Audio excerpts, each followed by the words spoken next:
Tommy, it's day 4 of the government shutdown. But before we get to that, I have to answer your question from Wednesday. Regrettably, the last movie I've seen in theaters is The Family, starring Robert De Niro as a mobster with a family after the fact. The Family is a movie that struggles to get past its premise and actually develop a plot or characters. It's like in the production meeting, they thought of a bunch of funny sketches to do with a former mobster and just threw them all together and hoped that it would develop a plot. Hey, I got an idea. What if we took one of those mobster characters from one of those Scorsese movies and gave him a family with kids and stuff? Yeah, the wife, and I'm thinking like a Michelle Pfeiffer type dame, blows up the grocery store because the cashier gives her too much lip. Oh yeah, that's great.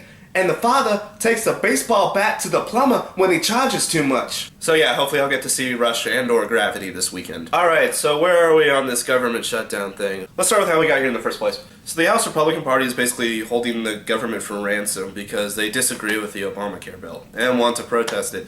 The funny thing is though, the healthcare system's funding is independent of our federal budget, which means this action taken by the House Republicans has done nothing to stop Obamacare from being implemented. This reminds me of that scene from Monty Python and the Holy Grail when the knights build the Trojan rabbit to infiltrate the French fortress, but then forget to put any knights inside it. So the government is shut down now and will remain that way until the House can sway enough Republican representatives to swing the vote on the continuing resolution. And actually, as of Thursday, we have 19 House Republicans that have agreed to sign off on the CR. This number is more than enough to pass the CR in the House and consequently end the government shutdown. But here's the problem. John Boehner, Republican House Speaker, has to bring this to the floor, but if he does, the 35 to 36 Tea Party members within the House will attempt to oust him out of his job. So for Boehner, it's a choice between the country or himself. I'll leave you to decide what you think the correct decision there should be. And if we don't end the shutdown by October 17th, we will in fact default on our debt. What this means, among other things, is that the money we owe to people just doesn't get paid,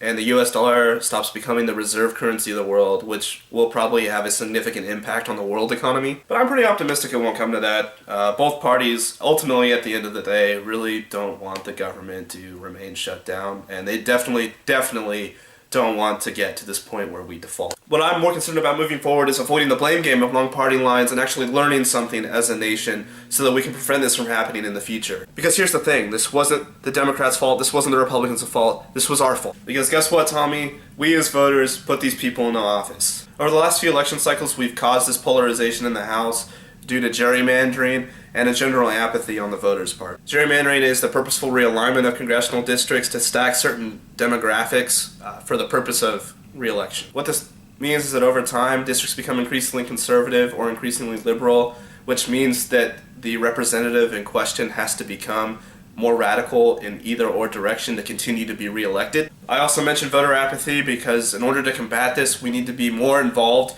and more informed as voters and participating citizens in the country. While our government over the past few weeks has been embarrassing, we should also be embarrassed as voters that we allowed this to happen. Moving forward, we should start voting along policy lines rather than party lines and actually start being accountable for our actions as a country. And here's how we're going to start. On Monday, Tommy, I want you to name the congressional representative in your district and tell me about his or her policy. Have a good weekend.